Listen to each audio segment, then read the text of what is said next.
दोस्तों, अगर आपने आज से 21 साल पहले यानी जनवरी 2000 में पिडिलाइट कंपनी में 10 लाख रुपीस इन्वेस्ट किया होता तो आज आपने कितने करोड़ जमा किए होते पता है? एक भी नहीं। आपने बस स्टॉक मार्केट को ब्लेम किया होता कि ये जुआ है, क्योंकि उसके एक साल बाद ही यानी 2001 में वो स्टॉक 50% से ज़्यादा नीचे गिर गया था और आपने उस क्रैश के बीच उस स्टॉक को 50% के लॉस में बेच दिया होता और अपने बचे हुए पैसों को यहाँ वहाँ इन्वेस्ट करके गवा दिया होता। क्योंकि दोस्तों, ऐसी स्टोरीज तो हम बहुत सुनते हैं कि कैसे अगर आपने 20-30 साल पहले कोई कंपनी में छोटा सा अमाउंट इन्वेस्ट किया होता तो आज आपके पास कितने सारे करोड़ होते। लेकिन सच ये है कि स्टॉक मार्केट में एक्स्ट्राऑर्डिनरी प्रॉफिट्स बहुत ही कम लोग कमाते हैं और मेजॉरिटी लोग लॉस लेते हैं जिनके बारे में कोई बात ही नहीं करता है। तो जो मेजॉरिटी लोग होते वो कुछ कॉमन मिस्टेक्स बार बार करते जिसके बारे में आज मैं डिस्कस करने वाला हूँ, क्योंकि बड़े बड़े इन्वेस्टर्स भी मिस्टेक्स करते रहते हैं। वॉरेन बफे ने भी अपने करियर में काफ़ी सारी मिस्टेक्स की है। जैसे एग्जाम्पल के लिए उन्होंने 1993 में एक कंपनी में इन्वेस्ट किया था जिसका नाम था डेक्स्टर शू कंपनी, क्योंकि उनको लगता था कि उस कंपनी के पास कोई कॉम्पिटिटिव एडवांटेज है। तो वॉरेन बफे ने उस कंपनी को खरीदने के लिए बर्कशायर हैथवे के 25,000 शेयर्स एक्सचेंज किए। मतलब बर्कशायर हैथवे के इतने शेयर्स उन्होंने डेक्स्टर शू कंपनी के ओनर को दिए और उसके बदले उन्होंने डेक्स्टर शू कंपनी के सारे शेयर्स ले लिए। तो ऐसे ट्रांजैक्शंस वॉरेन बफे ने अपने करियर में काफ़ी सारे किए थे जिससे उनको टैक्स और दूसरे बेनिफिट्स मिलते थे। लेकिन अल्टीमेटली ये डील अच्छी नहीं निकली, क्योंकि चाइना से सस्ते इंपोर्ट की वजह से डेक्स्टर शू का डिमांड गिरने लगा और धीरे धीरे करके वो कंपनी फ्लॉप हो गई। तो वॉरेन बफे की ये गलती आज की तारीख में लगभग 10.5 बिलियन यूएस डॉलर्स की होती है। तो यहीं पे वॉरेन बफे ने अपने शेयर होल्डर्स को लेटर में कहा, I gave away 1.6% of a wonderful business, यानी उनकी Berkshire Hathaway, to buy a worthless business यानी Dexter Shoe, but I will continue to make mistakes, even more expensive mistakes when we grow. Decades ago, I made mistakes worth few $100. Now I make mistakes worth billions. But I ensure that I learn from them and don't repeat them. तो गलतियां सब करेंगे। Future में जैसे जैसे आप grow होगे तो आप भी और ज़्यादा बड़ी बड़ी मिस्टेक्स करोगे, लेकिन आपको उतनी ही मिस्टेक करनी है जितनी आप अफोर्ड कर सकते हो और उसे सीख कर वापस रिपीट नहीं करते हो। और दोस्तों, बहुत लोग मुझे पूछते हैं कि मैं कौन से ब्रोकर के थ्रू स्टॉक्स में इन्वेस्ट करता हूं। तो मेरा अकाउंट एंजल ब्रोकिंग और अपस्टॉक्स के साथ है। उनके साथ फ्री में अकाउंट ओपन करने की लिंक नीचे डिस्क्रिप्शन में है।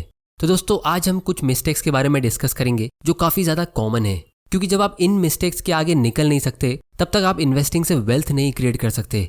आप थोड़ा बहुत प्रॉफिट तो कमा लोगे, लेकिन वेल्थ क्रिएट करना काफ़ी मुश्किल होगा। तो चलिए शुरू करते हैं।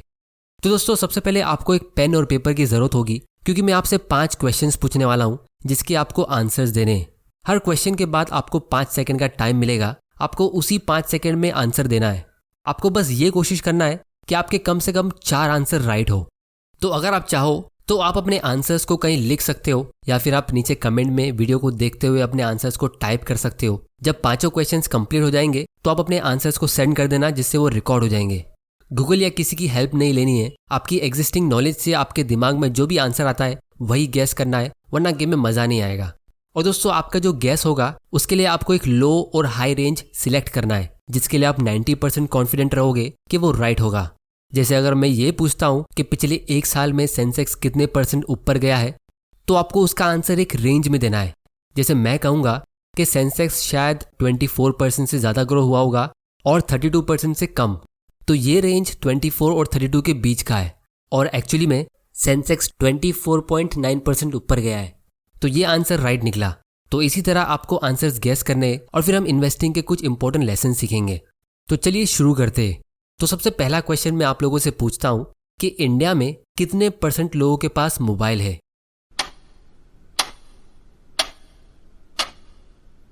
फिर दूसरा क्वेश्चन, ईयर 2015 में सेंसेक्स कितने % के रेट से ग्रो हुआ।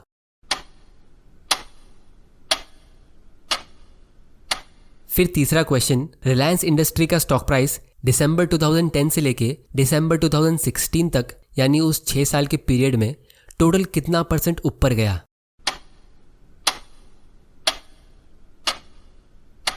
फिर फोर्थ क्वेश्चन, आप अपनी इन्वेस्टिंग स्किल को कितना रेट करोगे, very bad, below average, average, above average या बेस्ट।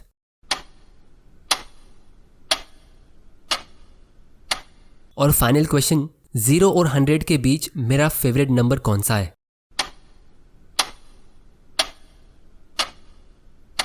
अब अगर आपने इनके आंसर्स कमेंट में लिखे तो उसे सेंड कर दो।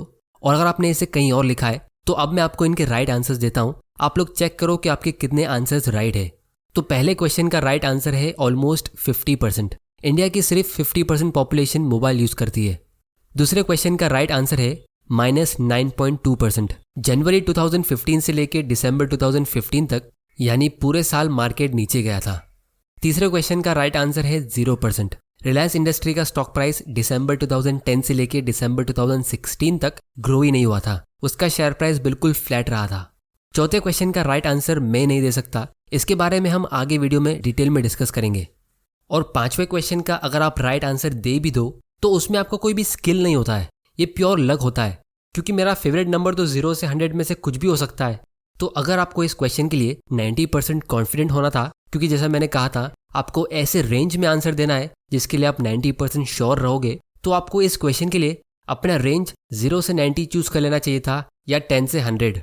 लेकिन आप में से मेजॉरिटी लोगों ने इसका आंसर 10 to 20 या 70 to 80 ऐसा एक शॉर्ट रेंज में दिया होगा। जबकि मैंने ऐसा कभी नहीं कहा था कि आपका आंसर एकदम स्पेसिफिक होना चाहिए या एकदम नैरो 10% के रेंज में ही होना चाहिए। तो इसीलिए इस सारे क्वेश्चन से हमें एक इम्पोर्टेंट लेसन सीखने मिलता है, वो ये कि अगर आप इन 5 में से 4 आंसर भी करेक्ट नहीं दे पाए तो आप ओवर कॉन्फिडेंस बायस के शिकार हो। अब मुझे पता है कि मेजॉरिटी लोग 4 आंसर भी करेक्टली नहीं दे पाए होगे, तो इसीलिए आप अकेले नहीं हो। 99% लोग इस बायस के शिकार होते। क्योंकि जब भी कोई बिहेवियरल साइकोलॉजिस्ट रिसर्च के लिए लोगों से ये पूछते कि उनकी कोई स्पेसिफिक स्किल कैसी है, तो सब लोग हमेशा अपनी स्किल को एवरेज से अच्छा ही कहते थे। जैसे फोर्थ क्वेश्चन में आप में से मेजॉरिटी लोगों ने अपने इन्वेस्टिंग स्किल को एवरेज या अबव एवरेज ही चुना होगा। और दोस्तों ये बायस इतना स्ट्रांग है कि ये सिर्फ हम नॉर्मल लोगों में नहीं बल्कि प्रोफेशनल और एक्सपीरियंस्ड लोगों में भी कॉमन है। जैसे जेम्स मॉन्टियर ने, जिन्होंने बिहेवियरल इन्वेस्टिंग बुक लिखी है, उन्होंने 100 म्यूचुअल फंड मैनेजर्स से ये पूछा कि उनकी इन्वेस्टिंग स्किल बाकी 99 म्यूचुअल फंड मैनेजर्स के मुकाबले कैसी है। तो 80% लोगों ने कहा अबव एवरेज और बाकी 20% लोगों ने कहा एवरेज। जबकि एक्चुअली में सिर्फ 50% लोग ही अबव एवरेज हो सकते हैं और बाकी 50% बिलो एवरेज होने ही चाहिए। तो दोस्तों अब आप लोग मुझसे कहोगे कि इसका इन्वेस्टिंग से क्या लेना देना। तो 1998 में एक रिसर्च के थ्रू ये पाया गया कि जो ओवर कॉन्फिडेंट इन्वेस्टर्स होते वो स्टॉक मार्केट में ज्यादा ट्रेड करते और ज्यादा डाइवर्सिफाई भी करते कॉन्फिडेंट इन्वेस्टर्स के मुकाबले। मतलब जितनी कम आपकी नॉलेज होगी तो उतना ज्यादा आप बाइंग और सेलिंग करोगे, जिससे अल्टीमेटली होगा ये कि एंड में सबसे कम रिटर्न्स आपको ही मिलेंगे।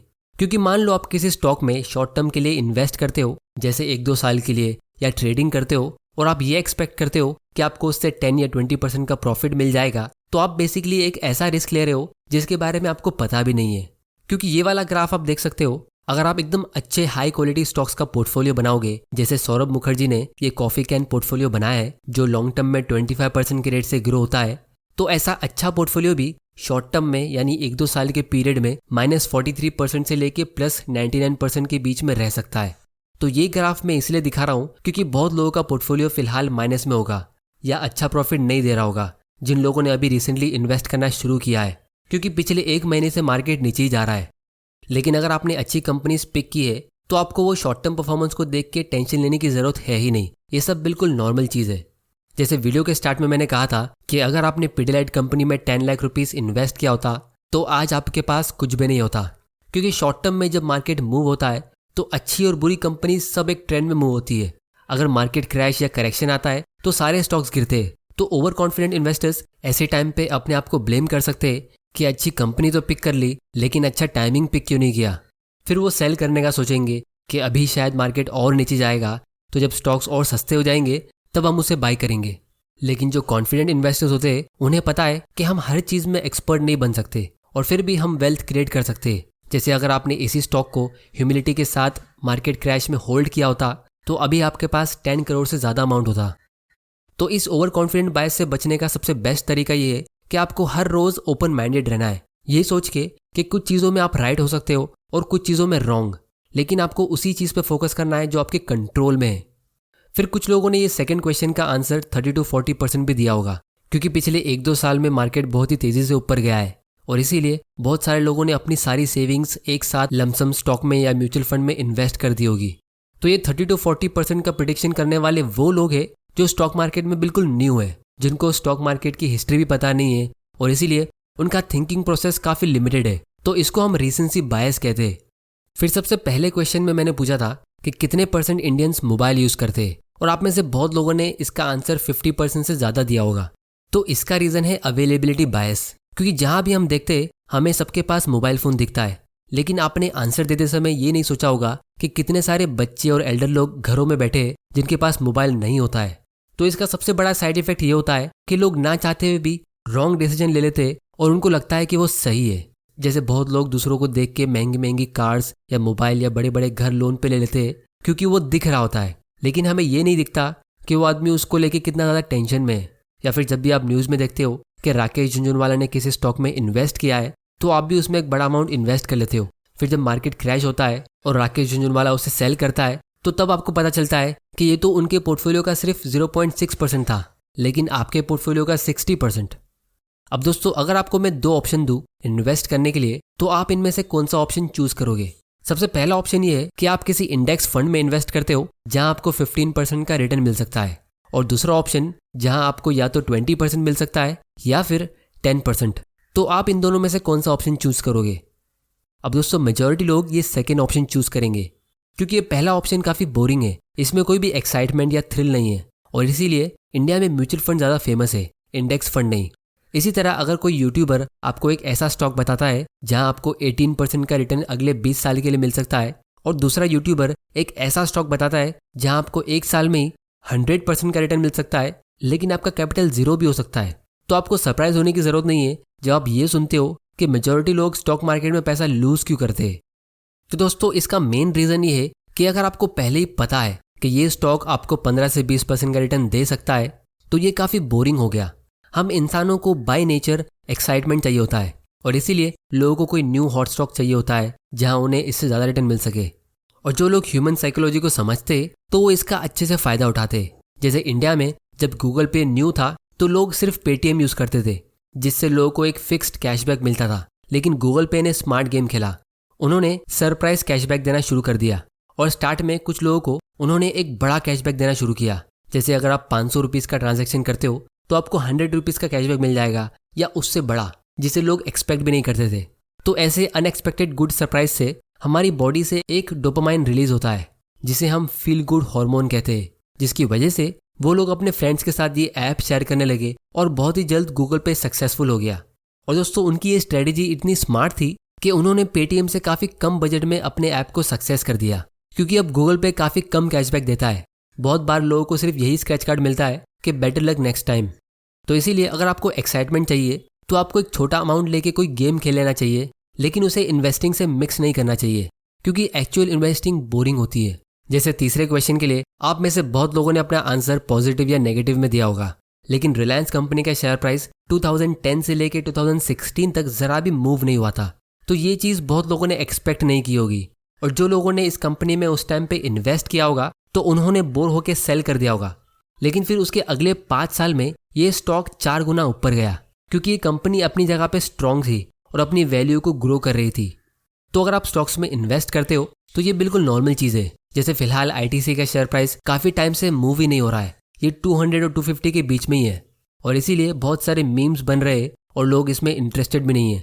तो हम इंसानों का नेचर ही कुछ ऐसा है कि जहाँ भी पैसा इन्वॉल्व होता है और ज़्यादा एक्टिविटी होती है तो हम उसमें ज़्यादा इंटरेस्टेड हो जाते हैं। जैसे बिटकॉइन एक्चुअली में इन्वेंट इसीलिए हुआ था ताकि लोग खुद से अपने ट्रांजैक्शन कर सके। A purely peer to peer version of electronic cash would allow online payments to be sent directly from one party to another without going through a financial institution। लेकिन लोगों ने इसे 21 दिन में पैसा डबल करने की स्कीम बना दिया है। या फिर इथेरियम को इन्वेंट इसीलिए किया गया था ताकि लोग उसके जरिए स्मार्ट कॉन्ट्रैक्ट्स कर सके। अब ये स्मार्ट कॉन्ट्रैक्ट्स क्या होते हैं इसको हम किसी और दिन एकदम डिटेल में समझेंगे, लेकिन कुछ लोग कहेंगे कि उन्होंने रिसेंटली न्यूज़ में देखा होगा कि हमारी गवर्नमेंट सारी प्राइवेट क्रिप्टो करेंसी को बैन कर सकती है, तो इसकी वजह से इंडिया में बिटकॉइन का फ्यूचर नहीं है।